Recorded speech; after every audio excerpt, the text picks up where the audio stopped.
Salam Bapak Ibu, Saudara sekalian kasih Tuhan. Oleh kemurahannya kembali kita ada saat ini, dan kita akan kembali beribadah, memuji, menyembah Dia.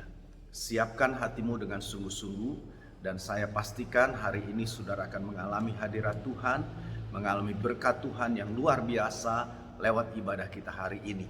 Itu sebabnya mari kita berdoa, kita minta Tuhan menolong kita, memimpin ibadah kita saat ini. Mari kita berdoa. Terima kasih Tuhan Yesus untuk segala kebaikan-Mu, untuk segala anugerah dan kemurahan-Mu yang Kau limpahkan bagi kami.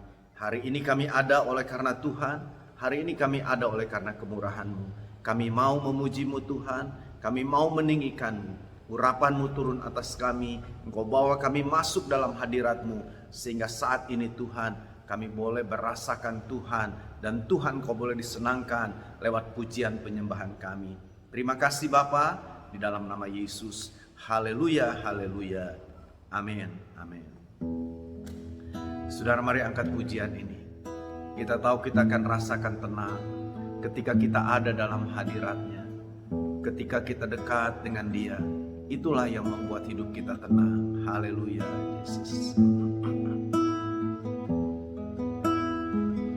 Hanya dekat Allahku,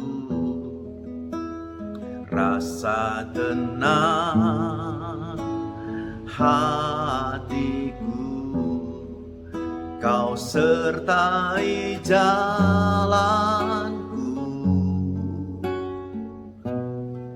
sepanjang hidupku.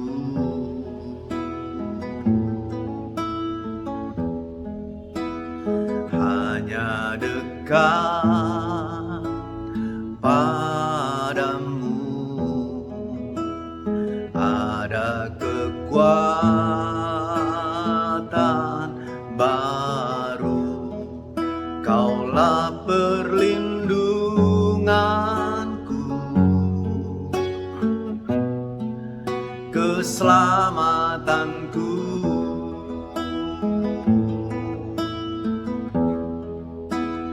Hanya dekat Allahku, rasa tenang hatiku, Kau sertai jalanku sepanjang hidupku.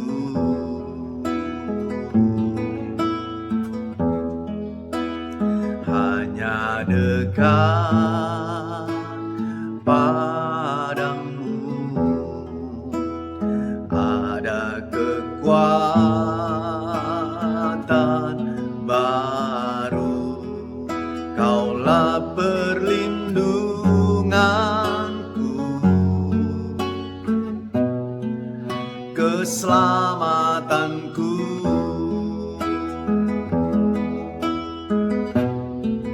Ku ingin selalu bersekutu denganmu, menikmati hadiratmu.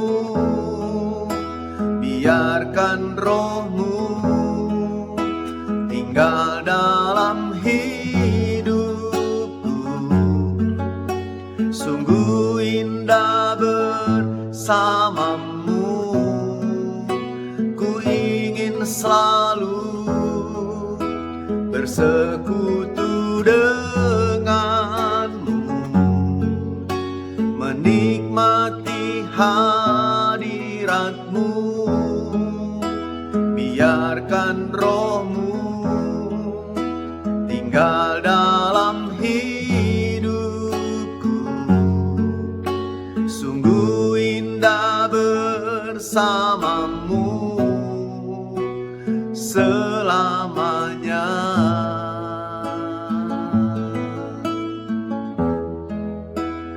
Hanya dekat Allahku, rasa tenang hatiku, Kau sertai jalanku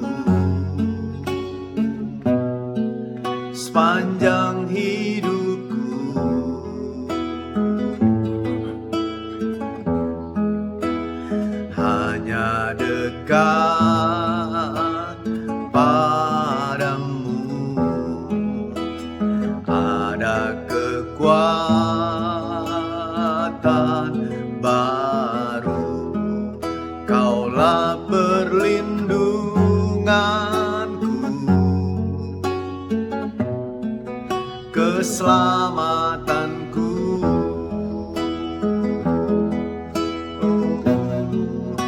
Ku ingin selalu bersekutu denganmu, menikmati hadiratmu. Biarkan rohmu tinggal dalam hidupku. Sungguh indah bersamamu. Ku ingin selalu bersekutu denganmu, menikmati hadiratmu. Biarkan rohmu tinggal dalam hidupku. Sungguh indah bersamamu. Ku ingin selalu bersekutu denganmu, menikmati hadiratmu. Biarkan rohmu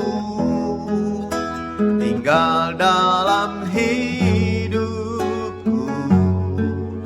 Sungguh indah bersamamu. Ku ingin selalu bersekutu denganmu, menikmati hadiratmu. Biarkan rohmu tinggal dalam hidupku. Sungguh indah bersamamu selamanya. Oh, sungguh indah bersamamu Tuhan. Haleluya, haleluya. Inilah damaiku, inilah sukacitaku dalam hadirat-Mu Tuhan.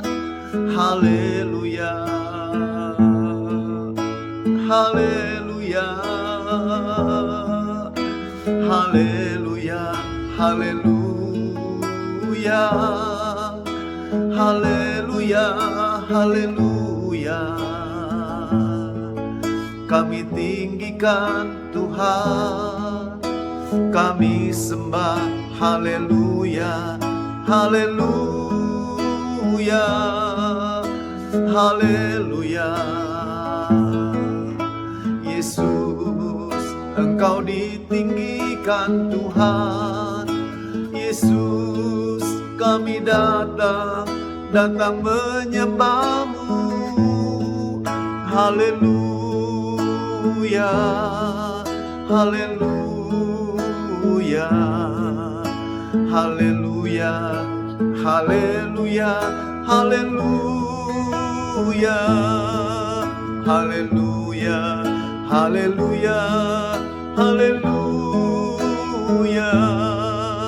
Yesus, haleluya. Oh, ku rindu setiap waktu hidupi kebenaran-Mu, bukan dengan kuatku, namun karena Roh-Mu. Yesuslah yang ku pegang teguh. Mari saudara dengan segenap hati nyatakan kerinduan pada Dia. Ku rindu setiap waktu hidupi kebenaran-Mu, bukan dengan kuatku, namun karena Roh-Mu. Yesuslah yang ku pegang teguh. Katakan, Engkaulah Tuhan, Engkaulah Tuhan, Engkaulah Raja, berdaulat atas hidupku. Ku berserah penuh. Engkaulah Tuhan, Engkaulah Tuhan, Engkaulah Raja, berdaulat atas hidupku. Ku berserah penuh. Kami rindukan Tuhan, ku rindu setiap waktu hidupi kebenaran-Mu, bukan dengan kuatku, namun karena Roh-Mu. Yesuslah yang ku pegang teguh. Haleluya. Engkaulah Tuhan, Engkaulah Raja, berdaulat atas hidupku. Ku berserah penuh. Engkaulah Tuhan, Engkaulah Tuhan, Engkaulah Raja, berdaulat atas hidupku. Ku berserah penuh. Mari katakan, Engkaulah Tuhan, Engkaulah Tuhan, Engkaulah Raja, berdaulat atas hidupku. Ku berserah penuh. Katakan, Engkaulah Tuhan, Engkaulah Tuhan,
haleluya. Engkaulah Tuhan kami, Engkaulah Yesus Raja kami, Engkaulah yang layak disembah. Haleluya,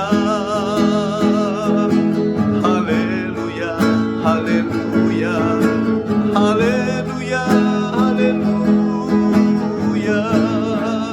haleluya, haleluya, haleluya, haleluya. Yesus Tuhan, ku rindu Kau Tuhan. Engkaulah damaiku, Engkaulah kuatku.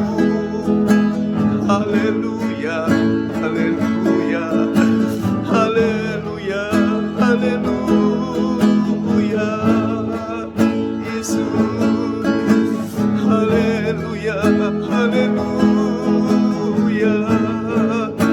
Roh Kudus datanglah, Roh Kudus penuhi kami, penuhi hati kami.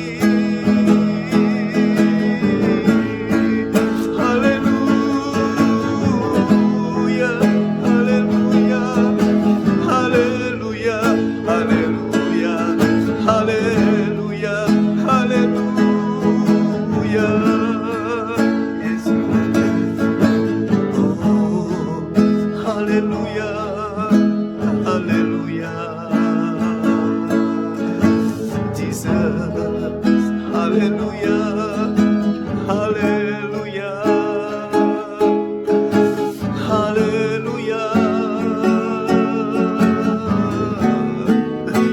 Yesus, haleluya. Tuhan, kami sembah Tuhan, kami sembah.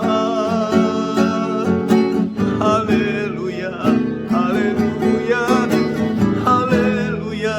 Tuhan, Sigarama yalama dakarama, Sigara yadamu, Sigarama dakarana yalama, haleluya, haleluya, haleluya.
haleluya,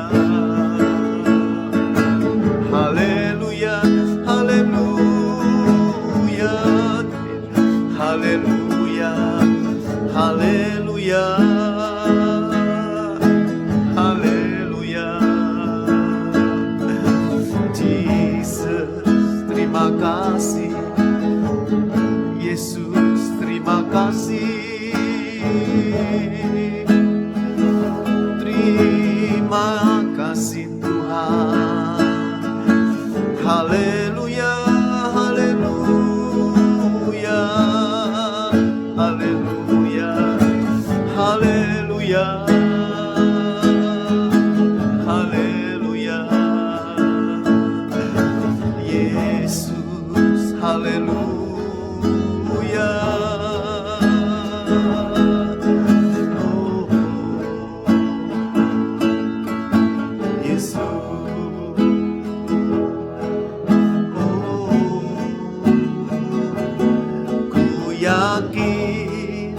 Saat kau berfirman, ku menang. Saat kau bertindak, hidupku hanya ditentukan oleh perkataanmu.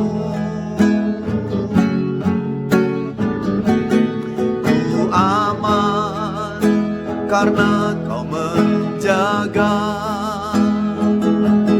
ku kuat karena kau menopang. Hidupku hanya ditentukan oleh kuasa-Mu.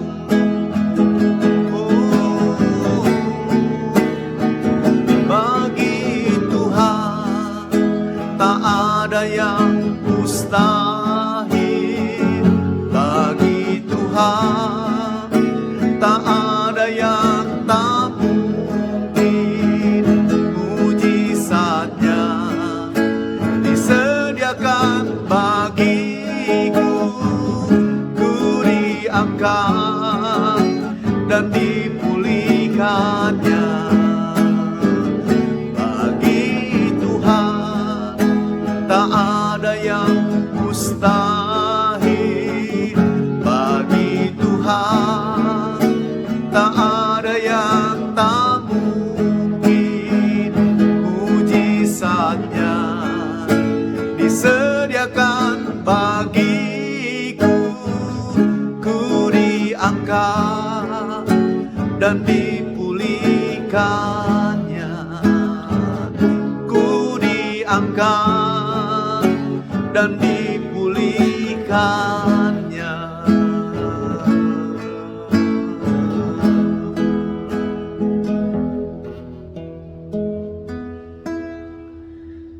Kami percaya Tuhan, bagimu tidak ada perkara yang susah. Kami percaya bagimu segala sesuatu mungkin, karena Engkau Allah yang tidak terbatas, yang maha kuasa, yang sanggup melakukan segala perkara. Itu sebabnya kami sungguh bersyukur karena pada saat ini kami boleh bersama-sama memuji memuliakan akan nama-Mu ya Tuhan. Saatnya sekarang kami buka hati kami, ajar kami, berbicaralah kepada kami lewat kebenaran firman.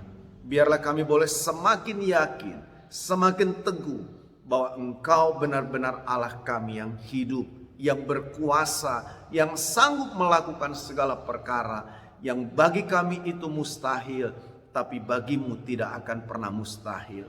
Urapan-Mu terus menguasai kami, sehingga saat firman-Mu diberitakan, kami boleh terima itu dengan penuh sukacita, kami boleh hidupi dalam hidup kami. Tolong hamba-Mu, urapi hamba-Mu untuk dapat menguraikannya dengan baik, seperti yang Engkau kehendaki. Nama-Mu Yesus yang akan ditinggikan, nama-Mu Yesus yang akan dimuliakan. Terima kasih Bapa, terpujilah nama Tuhan di dalam nama Yesus. Haleluya, haleluya, amin, amin. Ya, Bapak Ibu, saudara sekalian, kita akan dengar kebenaran firman. Saya berharap siapkan hatimu dengan sungguh-sungguh, karena saya percaya firman Tuhan ini akan memberkati kita semua, membawa kita terus bertumbuh, terus dewasa di dalam Tuhan. Karena memang itu yang Tuhan kehendaki bagi kita. Puji Tuhan, Bapak Ibu, saudara sekalian, mari kita akan kembali dengar firman Tuhan. Dan malam hari ini saya memberikan judul firman Tuhan, menyelesaikan konflik dengan baik. Nah, saudara-saudara, kalau kita bicara tentang konflik, pasti setiap kita, saudara, pernah mengalami yang namanya konflik. Ya, entahkah itu konflik di dalam keluarga kita, dengan kakak, dengan adik, dengan suami, dengan istri, bahkan mungkin di luar, dengan orang-orang di luar. Jadi saudara, kemungkinan terjadinya konflik itu bisa saja terjadi, ya, siapapun juga kita. Tapi persoalannya, saudara, kita tidak perlu bertanya kenapa kok harus terjadi konflik, ya. Sebab saudara-saudara itu pasti terjadi. Hanya yang penting bagi saya, bagaimana ketika konflik itu terjadi, kita bisa mengatasinya, kita bisa menghadapinya dengan benar, bahkan menyelesaikannya dengan baik. Nah, saudara, untuk itu kita akan belajar dari konflik yang terjadi dari seorang yang bernama Abraham dengan keponakannya yang bernama Lot. Di dalam kitab Kejadian pasal yang ke-13, kalau kita perhatikan mulai ayat yang pertama, saudara, sampai dengan ayat yang ke-18. Saudara, satu pasal itu mengkisahkan bagaimana masalah itu, konflik itu terjadi. Lalu saudara-saudara, bagaimana penyelesaiannya. Dan ini akan coba kita pelajari. Nah, saya tidak akan baca seluruh ayat ini. Saya yakin saudara harusnya tahu. Secara singkat saya akan cerita sama saudara. Ya, kalau saudara mungkin belum pernah baca karena saudara mungkin jarang baca Alkitab begitu ya. Jadi saya akan coba ceritakan. Tapi saya yakin saudara yang suka membaca Alkitab pasti saudara tahu cerita ini. Nah, diceritakan waktu itu, saudara, ayat 1 berkata Abraham itu pergi dari Mesir ke tanah Negeb. Dan saudara, Abraham sebagai orang yang diberkati oleh Tuhan luar biasa, sehingga dia punya kekayaan yang begitu banyak sekali. Nah, kekayaan pada waktu itu tentu tidak dalam bentuk deposito, ya. Tidak juga dalam bentuk mungkin punya tanah, rumah yang begitu banyak, bukan. Tapi kekayaannya itu dalam bentuk ternak, dalam bentuk biasanya budak-budak, dalam bentuk saudara para karyawannya. Nah, itu saudara yang disebut sebagai orang-orang yang kaya. Nah, jadi dikatakan Abraham begitu kaya, ternaknya begitu banyak, ya. Nah, saudara, keponakan yang bernama Lot ini juga dia ikut sama Abraham dan juga dikatakan diberkati. Nah, jadi saudara-saudara, ini satu teori saya pikir ya. Kalau saudara ingin diberkati, bergabunglah, dekatlah dengan orang-orang yang diberkati Tuhan gitu. Jadi kalau saudara ingin mengalami hadirat Allah, saudara ingin mengalami pengalaman-pengalaman yang indah dengan Tuhan, saudara, kita perlu belajar juga dari orang-orang yang memang mengalami hal itu, yang punya kedekatan, punya pengalaman. Jadi saudara jangan jauh-jauh gitu ya. Nah, kita lihat ini Lot, dia ikut sama Abraham sebagai pribadi yang diberkati, dan Allah memberkati Lot juga luar biasa. Jadi baik Abraham maupun Lot, saudara, punya kekayaan yang begitu luar biasa. Ternak mereka banyak, orang-orang yang bekerja juga banyak pada mereka. Nah, Bapak Ibu saudara sekalian, tetapi kita lihat masalah muncul, konflik muncul. Kenapa? Ini saudara, menurut saya ya, kadang-kadang memang ketika kekayaan itu bertambah, itu ada begitu banyak saudara keinginan-keinginan yang tidak sedikit akhirnya menimbulkan persoalan, menimbulkan masalah. Kita lihat ada banyak saudara keluarga yang hancur bukan pada waktu mereka dalam keadaan susah. Kita sering lihat banyak keluarga bahkan sampai bercerai mereka, saudara, suami dan istri bercerai bukan pada waktu mereka miskin, Tapi justru ketika mereka mulai kaya, ketika mereka mulai diberkati dengan limpah, persoalan muncul dan tidak sedikit saudara yang akhirnya mereka memutuskan untuk bercerai. Saudara-saudara, ini terjadi dengan Abraham dan Lot. Karena kekayaan yang begitu banyak, saudara, akhirnya konflik muncul. Para gembala mereka, para pekerja mereka yang menjaga kawanan domba ini, mereka berebut rumput, saudara, mereka sampai akhirnya berkelahi. Nah, saudara-saudara, terjadi perkelahian yang sangat luar biasa gitu, antara gembala Abraham dengan gembalanya Lot. Bapak Ibu, saudara sekalian, jadi kita lihat konflik terjadi. Nah, lalu penyelesaiannya seperti apa gitu ya. Saudara, mereka bicara. Singkat cerita, saudara, akhirnya mereka ambil sebuah keputusan, mereka berpisah. Lot pilih satu daerah lembah Yordan, dan Abraham, saudara, pilih tentu arah yang berbeda. Nah, Bapak Ibu saudara sekalian, kita akan coba perhatikan di sini ya. Kenapa konflik itu terjadi? Ya, saudara, saya tadi katakan seringkali konflik itu terjadi ketika orang justru dalam keadaan diberkati. Ya. Kok bisa begitu, saudara ya? Bukankah ada orang bilang ya tidak ada uang abang disayang, tidak ada uang abang ditendang. Jadi harusnya kalau dalam keadaan kaya mereka harusnya baik. Harusnya begitu, saudara. Tapi kita lihat kenyataan yang ada antara Abraham dengan Lot tidak seperti itu. Andai kata saja, saudara, mereka itu ternaknya sedikit, tidak akan terjadi konflik. Tapi persoalan kita lihat muncul, saudara, ketika mereka bertambah kekayaannya, lalu saudara, lahan tempat domba-domba mereka itu mencari rumput itu kan kurang. Akibatnya saudara, mulai terjadi rebutan di sana dan keributan terjadi. Saudara-saudara, untuk menyelesaikannya ya, konflik-konflik yang terjadi ini, apapun itu penyebabnya, yang pertama yang harus kita sadari, siapa diri kita, siapa saudara dan saya yang sedang berkonflik ini. Sebab saudara, kalau kita lihat ya, saudara, di dalam ayat yang ke-7 dibilang begini. Karena itu terjadilah perkelahian antara para gembala Abraham dan para gembala Lot. Jadi saudara lihat, terjadi perkelahian sampai pukul-pukulan nih saudara ya, antara orang-orangnya Abraham dengan orang-orangnya Lot. Tidak dijelaskan siapa yang menang, tidak dijelaskan siapa yang kalah, tapi dibilang terjadi perkelahian. Tapi saudara, ayat itu tidak berhenti sampai di situ. Ayat itu berbunyi begini.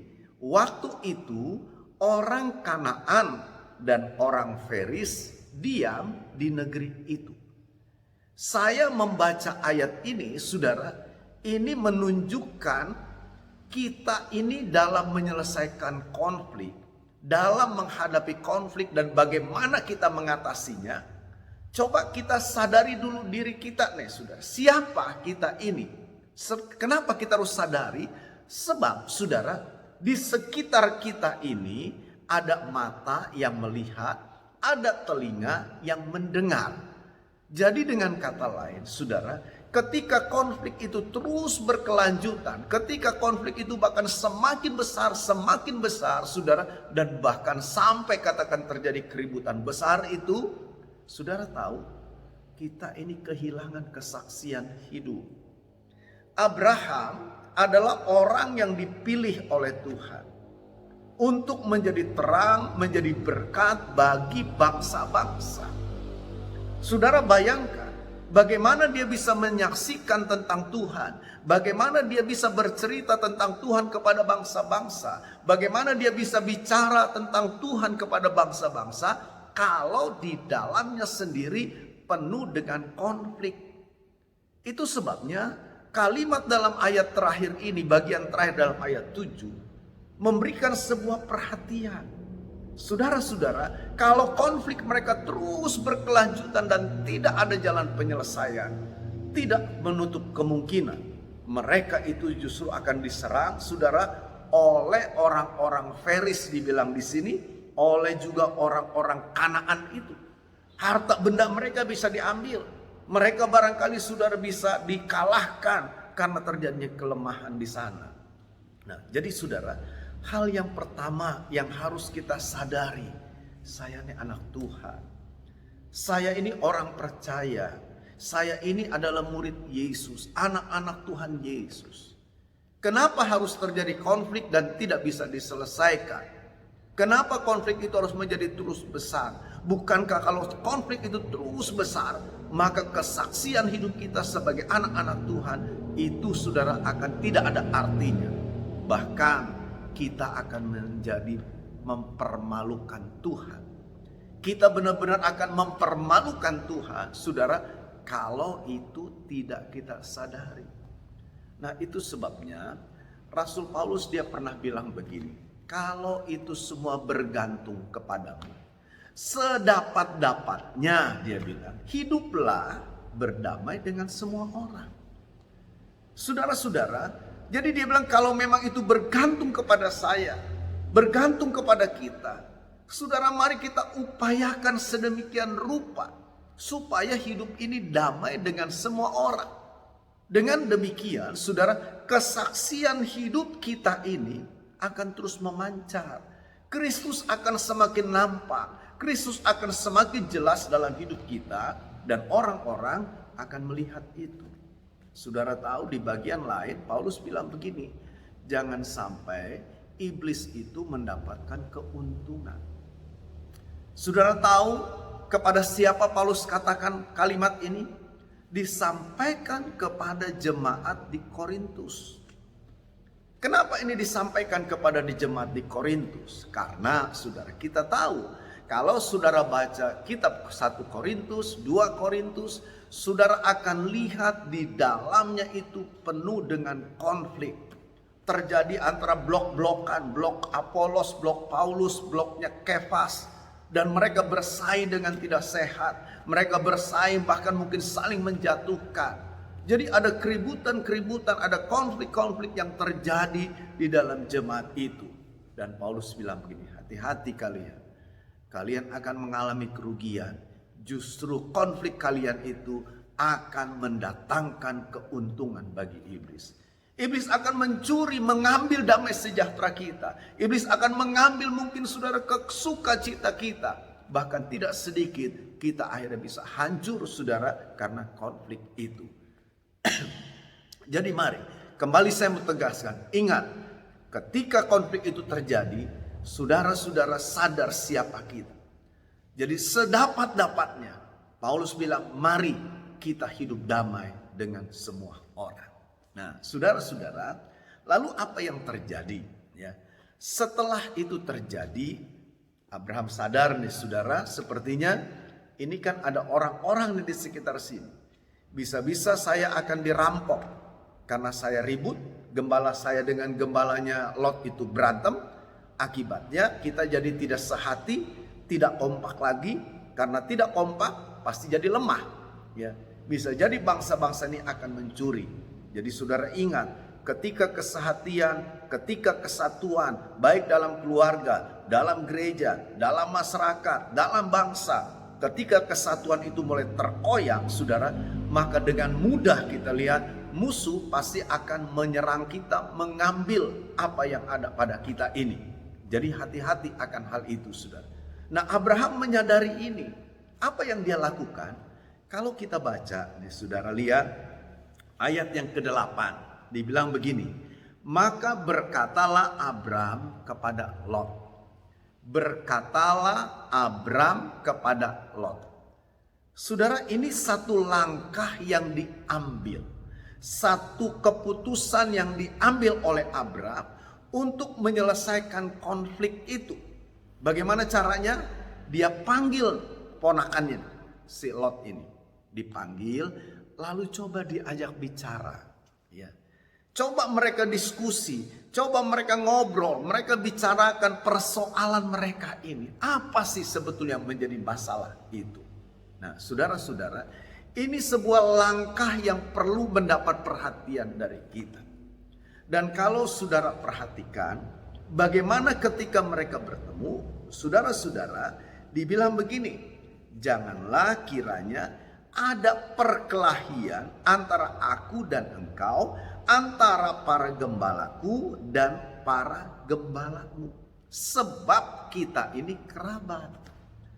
Saudara-saudara, coba saudara renungkan ini baik-baik. Jadi saudara, dia panggil ponakannya. Dia bilang begini, Lot, cobalah kita bicara baik-baik. Ya. Supaya bagaimana nih, jangan sampai terjadi keributan yang berkepanjangan. Kita ini kan kerabat, kamu ponakan saya paman kamu. Masa sih kita harus ribut terus seperti ini? Jadi saudara perhatikan, Abram mengambil satu inisiatif, dia panggil, dia bicarakan dengan baik-baik. Ini step, ini langkah yang harus kita perhatikan. Ketika konflik itu terjadi, saudara adalah bijaksana sekali kalau kita mulai mengadakan satu pembicaraan. Ya, saudara-saudara, seringkali konflik itu tidak terselesaikan, seringkali konflik itu bertambah menjadi besar. Kenapa? Karena tidak ada penyelesaian dalam pembicaraan. Yang ada saudara hanya asumsi-asumsi, perkiraan-perkiraan saja. Tapi sebetulnya ketika ada pembicaraan, maka pembicaraan itu akan membuka semua hal yang mungkin selama ini hanya menjadi satu asumsi saja. Selama ini kan kita pikir, oh jangan-jangan dia begini, wah dia begini, begitu. Belum tentu, saudara. Bisa jadi kan itu hanya asumsi kita, itu hanya ada di pikiran kita. Belum tentu seperti itu kenyataannya. Ya. Nah jadi kita lihat, Abram dia panggil keponakannya ini. Dan saudara lihat, waktu mereka bicara, apa yang mereka bicarakan? Kalau saudara perhatikan, apa yang dibicarakan oleh Abram bilang gini, janganlah kiranya ada perkelahian antara aku, dibilang, dengan kamu, ya, dengan engkau, antara para gembalaku dengan gembalamu. Saudara lihat, yang Abram bicarakan, yang dia bahas, Abram tidak menyalahkan Lot. Dia nggak bilang begini, Lot, kamu tuh kurang ajar ya, kamu ingat nggak? Kamu bisa seperti ini kan karena kamu ikut sama saya. Kalau saya nggak tolong kamu, kalau saya nggak mengajak kamu, kamu tuh susah di kampung, begitu. Saudara-saudara, Abram tidak bicara seperti itu. Walaupun saya mau bilang, kalau Abram memarahin Lot itu, mungkin pikiran kita secara manusia ya masih pantas lah. Apalagi sebagai seorang paman, ya, sebagai seorang tulang, saudara, yang punya wewenang, katakan begitu. Saudara-saudara, tapi Abram tidak bicara seperti itu. Dia tidak menyerang pribadinya Lot. Dia tidak menuduh, dia tidak menyalahkan pribadinya Lot. Tapi yang dia bicarakan ini adalah persoalannya, ya, yaitu perkelahian. Masa sih ini harus terus berkelahi? Kenapa sih begitu? Saudara-saudara, saya membaca buku dari pendeta Dr. Yonathan Trisna, ya. Saudara-saudara, dia dalam bukunya dia bilang begini, seringkali konflik itu ketika dibicarakan, didiskusikan, dimusyawarahkan, bukannya selesai tambah besar, malah tambah besar. Kenapa? Karena yang dibicarakan itu bukan masalahnya, tapi pribadinya. Yang disoroti itu bukan masalahnya, yang dikupas, yang didiskusikan, dibicarakan bukan masalahnya, tapi yang dibicarakan itu pribadinya.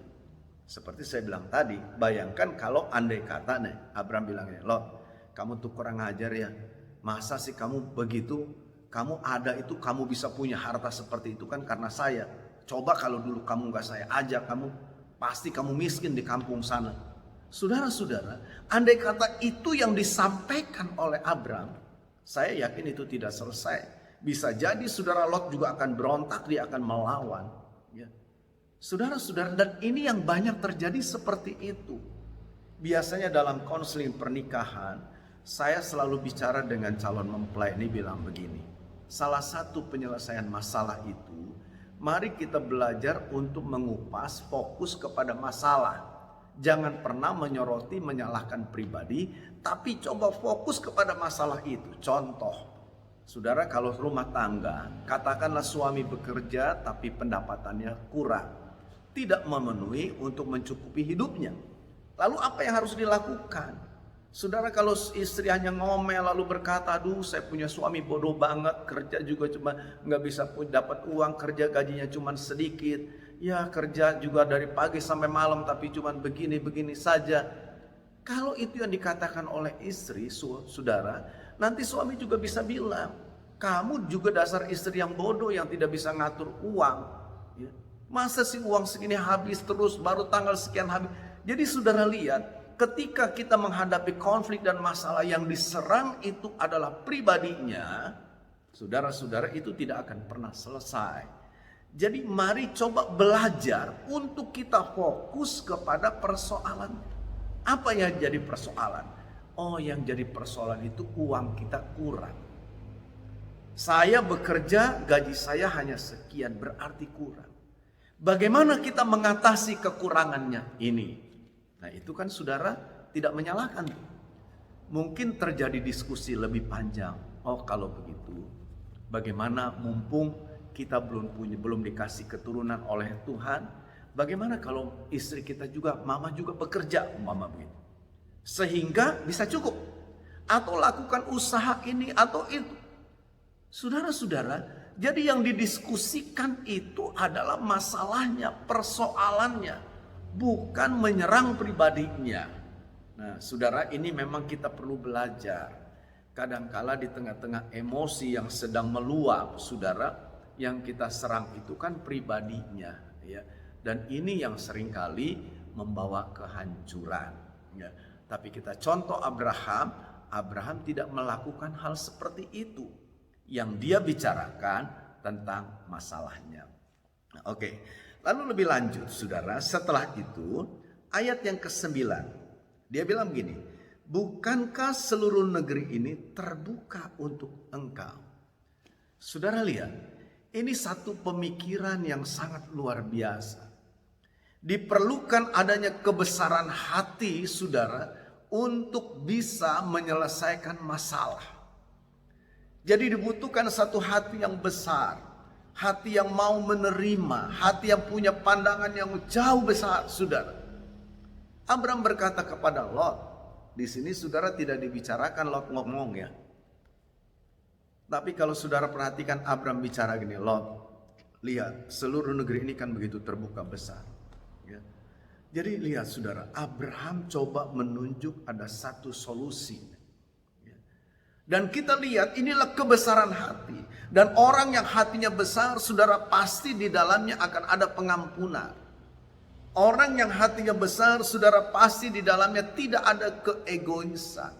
Tidak ada yang mementingkan diri sendiri. Yang penting pokoknya saya untung, yang penting saya pokoknya yang menang. Terserah dia. Gitu. Tidak ada yang seperti itu. Dan ini ditujukan oleh Abraham. Apa yang dia bilang, saudara? Dia bilang, bukankah seluruh negeri ini terbuka untuk engkau? Saudara-saudara, ini kalimat bagus menurut saya. Kenapa? Karena dia bilang seluruh negeri ini terbuka untuk engkau. Untuk kamu, Lot. Jadi saudara lihat, Abraham tidak berfokus kepada dirinya. Abraham, saudara, tidak mementingkan dirinya. Dia sadar akan hal ini. Sekalipun kalau dia mau berbuat begitu, itu sangat pantas, saudara.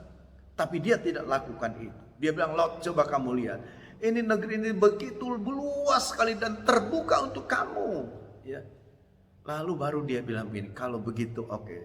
Sekarang coba putuskan sajalah, Lot. Kalimat berikut begini. Baiklah, pisahkan dirimu daripadaku. Saudara, ini solusi. Jadi kebesaran hati itu sudah akan mendapatkan, katakan, pewahyuan jalan keluar. Kebesaran hati, ketidakegoisan akan menemukan titik temu, menemukan jalan keluar dalam setiap konflik, saudara, yang terjadi. Kenapa seringkali konflik itu tidak ada titik temu, tidak ada jalan keluar? Karena masing-masing pihak yang berkonflik itu egois. Hanya mementingkan dirinya, tidak pikirkan yang lain. Yang penting saya puas, yang penting saya menang, yang penting pokoknya dirinya itu. Ini yang jadi persoalan, saudara. Jadi mari kita mau belajar, saudara. Kita juga kan punya kekurangan, kita juga punya kesalahan, kita juga punya kelemahan. Jadi saudara, bisa jadi sebetulnya itu karena kita kesalahan itu. Tapi saudara, seringkali orang sebetulnya tahu dia yang salah, tapi karena gengsi mungkin, karena merasa harga dirinya nanti jadi rendah, dia saudara tampilkan keegoisannya. Orang yang seperti ini tidak akan pernah menyelesaikan konflik. Mari belajar saudara ya, bagaimana kita menyelesaikan konflik itu. Miliki hati yang besar. Di dalam hati yang besar pasti ada pengampunan. Di dalam hati yang besar tidak egois saudara. Dan kita lihat terhadap orang-orang yang seperti ini, dia akan menemukan jalan keluar. Apa jalan keluar? Mereka berpisah. Dan saudara lihat ketidakegoisan Abraham. Dia bilang begini kan kepada ponakannya itu. Baiklah, pisahkan dirimu daripadaku. Jika engkau ke kiri, maka aku ke kanan. Jika engkau ke kanan, maka aku ke kiri. Saudara-saudara, ini satu hal yang menurut saya sangat luar biasa. Saya melihat ada satu hati dari Abraham yang begitu luar biasa. Dia tidak memberikan ketetapan lebih awal. Dia tidak mengambil keputusan pilihan lebih awal. Tapi dia berikan keputusan itu kepada Lot. Saudara, mungkin secara manusia kita berpikir Abraham ini lemah, bodoh. Abraham ini kenapa mau mengalah? Padahal dia punya hak yang lebih daripada ponakannya. Harusnya keponakannya malu dengan apa yang dilakukan oleh Abraham. Tapi saudara-saudara lihat, Abraham tidak punya pikiran macam-macam. Sepertinya dia mengalah. Dan orang kadang-kala berpikir kalau mengalah itu berarti kalah. Orang berpikir kalau kita mengalah dalam konflik, kita akan semakin diinjak-injak. Kalau mengalah dalam persoalan, dalam keributan, kita pasti akan semakin dilecehkan, direndahkan. Itu pikiran dunia. Dunia memang seperti itu. Tapi saudara dan saya sebagai umat Tuhan, mari miliki bukan pendapat, bukan nilai, bukan aturan atau prinsip dunia. Tapi mari miliki prinsip yang Alkitab ajarkan, prinsip daripada Tuhan. Abraham mengalah dan akibatnya mengalah. Memang saudara secara dunia sepertinya dia dirugikan. Kenapa? Sebab kalimat berikut begini. Lalu ayat 10, lalu Lot melayangkan pandangannya dan dilihatnya bahwa seluruh lembah Yordan banyak airnya seperti taman Tuhan, seperti tanah Mesir sampai ke Zoar. Hal itu terjadi sebelum Tuhan memusnahkan Sodom dan Gomora. Sebab itu Lot memilih baginya seluruh lembah Yordan itu. Lalu ia berangkat ke sebelah timur dan mereka berpisah. Saudara, Abraham benar-benar dirugikan secara dunia. Kenapa, saudara? Saya bilang tadi kan kekayaan mereka itu ada pada kambing domba, ternak mereka. Yang namanya ternak pasti membutuhkan yang namanya air yang tenang, bersih, rumput yang hijau. Dan saudara, ketika dia berkata sama Lot pilihlah, kamu mau ke kanan nanti saya ke kiri, kamu ke kanan, kalau kamu ke kiri saya ke kanan. Saudara, Lot pintar secara dunia, ya. Dia lihat semua, dia pandang semua. Dan matanya tertuju kepada lembah Yordan. Kenapa dia pilih itu? Di sana saudara dikatakan itu satu daerah yang begitu luar biasa. Tadi di dalam ayat yang ke-10 dibilang seperti taman Tuhan, seperti tanah Mesir sampai ke Zoar. Jadi satu tempat yang begitu sangat pas, tepat untuk hidup seorang yang kaya dengan ternaknya. Dan itu yang dipilih oleh Lot. Saya bilang tadi, Abraham rugi secara dunia. Dengan mengalah sepertinya Abraham kalah. Dengan mengalah sepertinya Abraham dirugikan. Dengan mengalah justru Abraham mendapatkan tempat yang tidak sebaik yang didapatkan oleh Lot. Ini pikiran dunia akan berpikir seperti itu. Tapi saudara, kalau kita melihat cara Tuhan, melihat bagaimana cara Tuhan menyelesaikan konflik lewat Abraham ini, ternyata mengalah itu tidak selalu kalah. mengalah itu tidak selalu rugi. Mengalah itu, saudara, tidak selalu kita yang jadi direndahkan, jadi tambah miskin, tambah susah. Tidak selalu seperti itu. Memang secara fakta kita melihat, saudara, Abraham akhirnya menetap di tanah Kanaan. Ya. Tetapi Lot dibilang menetap di kota-kota lembah Yordan dan berkemah dekat Sodom. Bapak Ibu Saudara sekalian, saudara lihat kenapa Abraham tidak marah ketika dia tahu ponakannya memilih daerah yang subur. Saudara, saya cuma nangkap satu hal. Abraham berpegang kepada firman ini. Abraham benar-benar merasakan tanah yang jelek ini dalam tanda kutip, saudara. Ini memang tanah yang ditetapkan oleh Tuhan. Ini tanah yang Tuhan mau untuk aku tinggal, aku tetap ada di sana. Dan saudara lihat, sekalipun saya bilang secara mata manusia, dalam kacamata dunia, Abraham mungkin rugi, Abraham mungkin dianggap bodoh dan sebagainya. Tapi tidak demikian. Kenapa, saudara? Sebab dalam kenyataannya, ayat 14 bilang begini.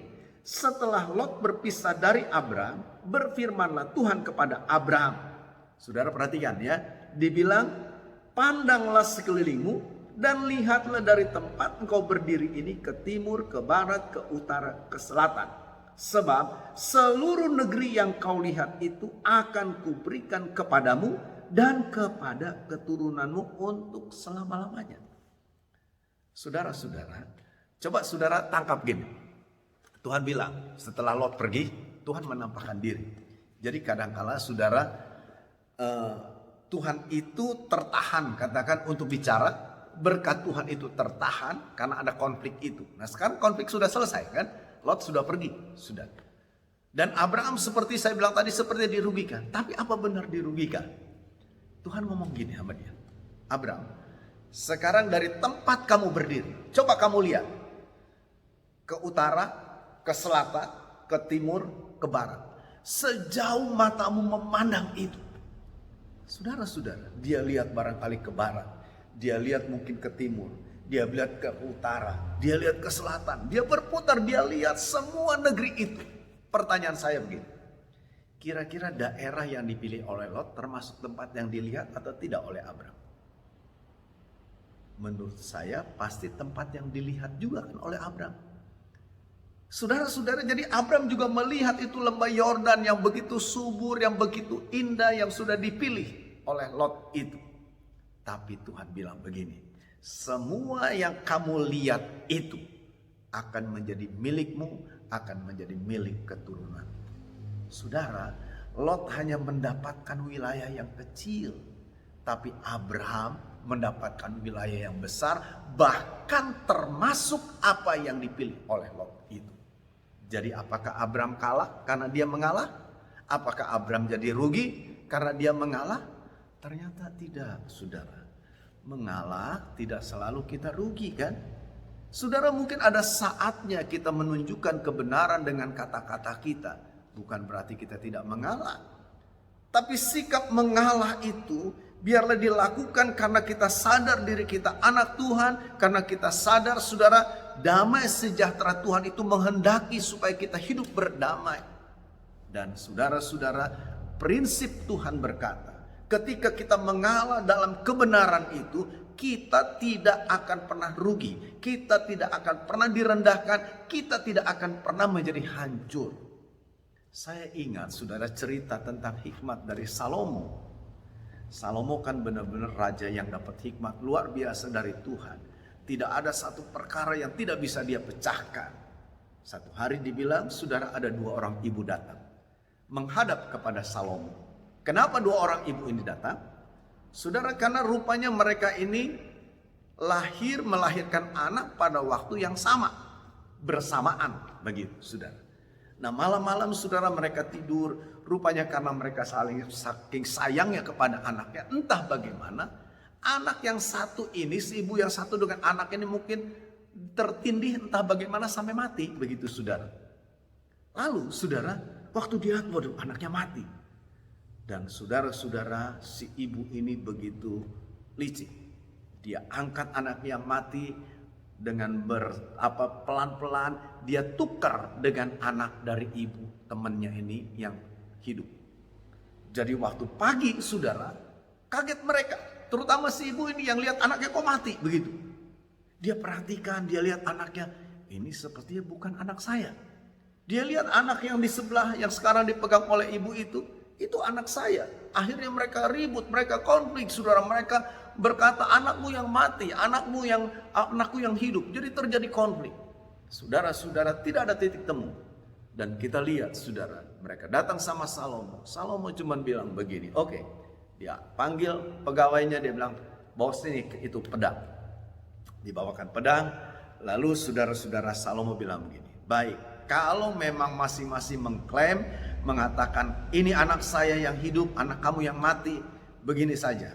Biarlah anak yang hidup ini akan saya potong dari atas, dari kepala sampai bawah, bagi dua. Yang separuh buat ibu yang ini, yang separuh buat ibu yang ini. Saudara, apa yang terjadi? Alkitab bilang begini, itu ibu yang tahu anaknya yang mati itu, dia bilang sama raja, iya betul, saya setuju raja. Itu keputusan yang sangat benar, sangat bijaksana. Ya. Jadi tidak ada yang dirugikan. Yang sudah mati sudahlah. Sekarang yang masih hidup ini kita bagi dua saja. Separuh untuk saya, separuh untuk dia. Itu ibu yang anaknya mati, yang nuker itu. Saudara. Tapi saudara, ibu yang satu ini, yang meyakin benar yang hidup itu adalah anaknya. Dan memang dia ibunya. Dia bilang begini sama raja, jangan tuanku raja. Saya tidak setuju dengan keputusan itu. Saya rela, serahkan saja anak ini kepada dia. Biarlah anak ini tetap hidup, diawasi, dipelihara, dijaga oleh anak itu. Saya rela. Saudara, apakah ini mengalah yang bodoh? Saudara, apakah dia akan kehilangan anaknya? Ternyata tidak. Salomo di dalam hikmat Allah lalu dia berkata, serahkan anak ini kepada ibu ini. Sebab dialah yang benar-benar ibu kandungnya. Bapak Ibu Saudara sekalian, sekali lagi saya katakan, dalam menghadapi konflik kita perlu memiliki hati yang penuh dengan damai. Kita perlu memiliki hati yang cinta damai. Dan di dalam hati yang cinta damai itu, di sana ada pribadi yang rela untuk mengalah. Dan ternyata orang yang mengalah itu bukan orang yang kalah, bukan orang yang rugi, bukan orang yang direndahkan, tapi justru sebaliknya. Ketika mereka mengalah di dalam kebenaran Tuhan, saudara lihat, Abraham diberkati. Ibu yang tadinya harus kehilangan anaknya, justru dia dapatkan anaknya. Jadi saya berharap, kalaupun hari-hari ini saudara sedang mengalami konflik, entahkah di dalam keluarga, antara orang tua dan anak, antara suami dan istri, kakak dan adik, atau dengan orang lain, dengan tetangga, dengan sesama kita. Mari saudara, ingat kita adalah anak Tuhan, harus menjadi kesaksian yang baik. Bicarakan baik-baik saudara persoalannya apa, dan ambil keputusan yang tidak didasari oleh pendapat pikiran dunia, tapi dasari dengan kebenaran firman. Saya percaya ketika kita atasi konflik itu dengan benar, maka saudara dan saya akan diberkati oleh Tuhan. Tuhan Yesus berkati kita semua. Amin. Bapak Ibu Saudara sekalian, mari kita akan berdoa. Tuhan Yesus, terima kasih buat saat ini. Kebenaran firman sudah dipaparkan bagi kami. Biarlah kiranya firman ini memberkati, mengubah hidup kami, menjadikan pribadi-pribadi kami sebagai pribadi pembawa damai. Karena itulah yang Tuhan kehendaki dalam hidup kami, dan itulah yang akan menjadikan hidup kami berbahagia.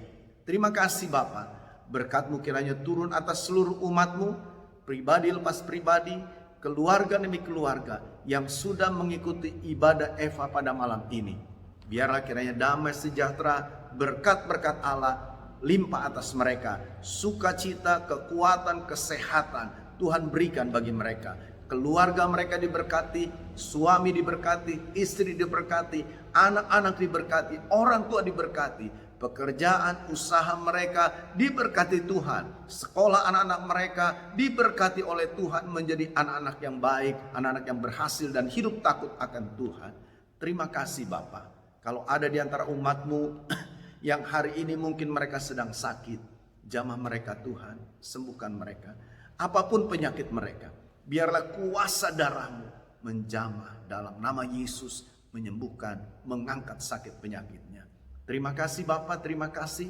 Kalau ada di antara mereka sedang menghadapi pergumulan, persoalan-persoalan, pertikaian-pertikaian, biarlah kiranya kasih-Mu turun atas mereka. Mereka boleh mengambil langkah-langkah yang tepat sesuai dengan kehendak-Mu, dan Tuhan Kau membuka jalan. Terima kasih Tuhan. Tidak lupa kami berdoa buat gereja kami.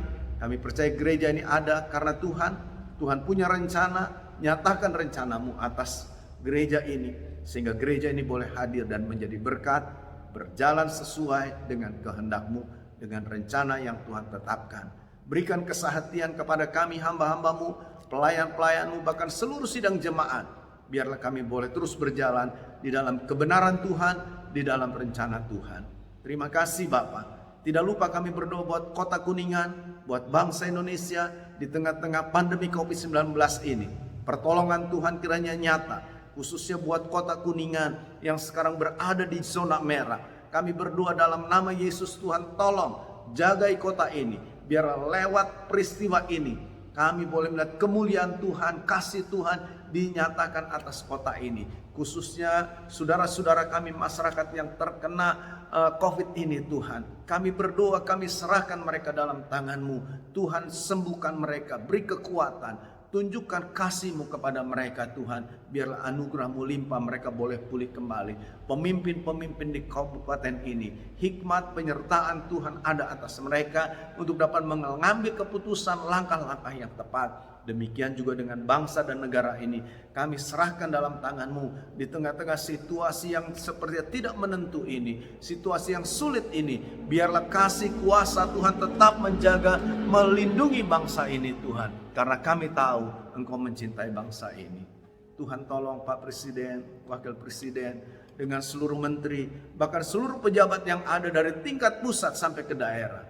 Biarlah kiranya anugerah kuasa Tuhan ada menyertai mereka sekalian. Terima kasih Bapa, terima kasih Tuhan. Berkati semua anak-anak-Mu, hamba-hamba-Mu, gereja-gereja-Mu, dimanapun juga berada. Di tengah-tengah situasi ini, biar akhirnya terang Kristus boleh terus memancar dari kehidupan mereka sekalian. Nama-Mu dipermuliakan Tuhan. Terima kasih Bapa, terpujilah nama-Mu. Engkau sudah pimpin ibadah kami ini dari awal sampai akhirnya. Kami syukuri ini semua, kami alaskan hanya di dalam nama Tuhan Yesus Kristus. Haleluya, haleluya, amin, amin. Bapak Ibu, saudara sekalian, ibadah kita sudah selesai. Jangan lupa nanti hari Jumat kita akan kembali ada Eva seperti saat ini. Pastikan saudara terus bergabung sehingga kita boleh diisi hidup kita oleh kebenaran firman dan kita boleh terus bertumbuh. Ya. Hari Sabtu ada ibadah remaja pemuda jam 6 sore di gereja. Hari Minggu saudara ada ibadah umum ya jam 8 pagi di gereja, lalu ibadah sekolah minggu jam setengah 10 dilakukan secara online ya. Dan sore harinya jam 5 sore ada ibadah umum kembali saudara dilakukan di gereja. Saya berharap biarlah kita tetap setia. Sekalipun situasi seperti ini, saya berdoa, saya berharap tidak ada seorang pun yang menjadi lemah imannya, merosot imannya, tapi justru mari kita mau semakin kuat, semakin bertumbuh dalam Tuhan. Ya, saudara, kalau saudara ingin memberikan persembahan, berikan dengan sukacita. Saudara bisa transfer, ada nomor rekening di layar handphone saudara yang tertera. Saudara bisa transfer ke sana, atau saudara yang di Kuningan, saudara bisa berikan juga kepada bendahara gereja. Ada Ibu Excel di Cigintung, ada Saudari Cynthia di Kuningan. Ya, saudara bisa berikan itu dan saya percaya persembahan saudara diberkati oleh Tuhan. Terima kasih. Tuhan Yesus berkati kita semua. Amin.